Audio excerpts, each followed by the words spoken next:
Bonjour, je suis Lydia Carradine, and this is my channel, Melanated Hyphenated Convalescent, where I talk about being a Black woman in the film industry with 3 invisible disabilities. But lately, I have been talking more about stepping away, sort of, from my career so I can manage my health.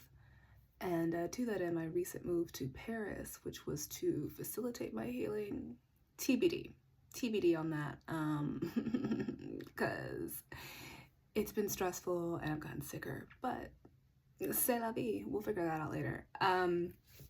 If you're new here, I do look at my notes a lot because of my 3 chronic illnesses. I have a lot of brain fog, so there's that. You'll notice, yes, I'm wearing space buns. That's the kind of day it is. I am in a new location because I have moved into a place. I'm no longer a Crystal Waters song, la da dee, la da da, la da dee, la da da. If you know, you know. So yeah, I will do a reveal and talk about that later in another video. But I moved this weekend. Your girl is tired. Yes, my clothes are arranged like the colors of the wind. Because I love a color coordination moment. So today I wanted to compare the Paris area airports just for funsies. I'm going to start with Charles de Gaulle. It's the most well known. It is the biggest, and it's massive. Honestly, that's going to be like your LAX, your JFK for New Yorkers, your Chicago O'Hare for Midwesterners, right? It's named after a World War II French era president. This is the one most people are gonna fly into.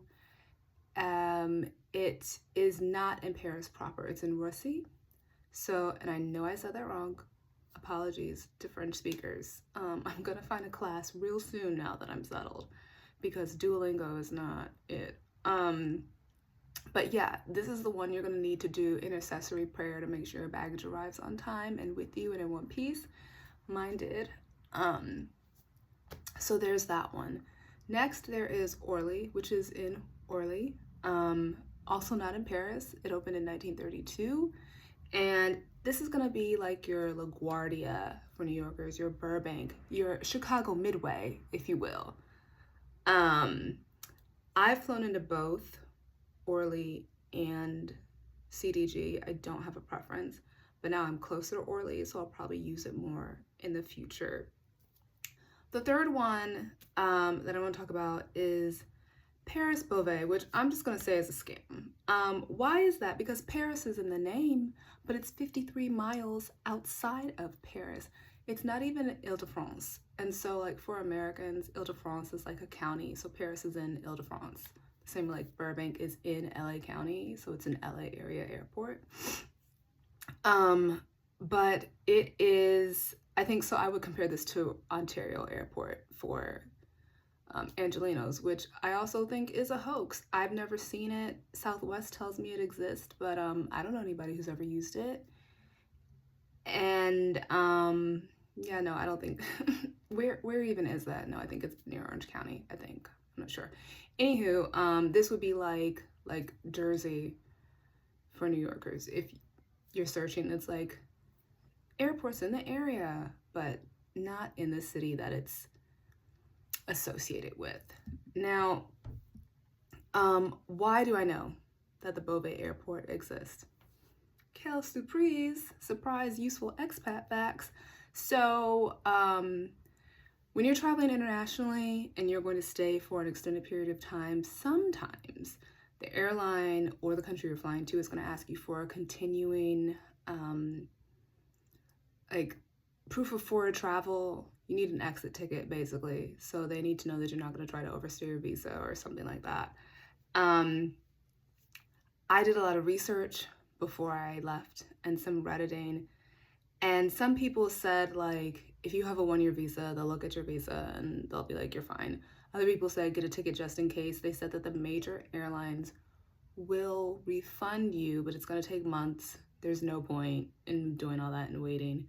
So they said to just get a ticket from Ryanair or another cheap airline. Now, Ryanair is like Europe's Spirit, basically.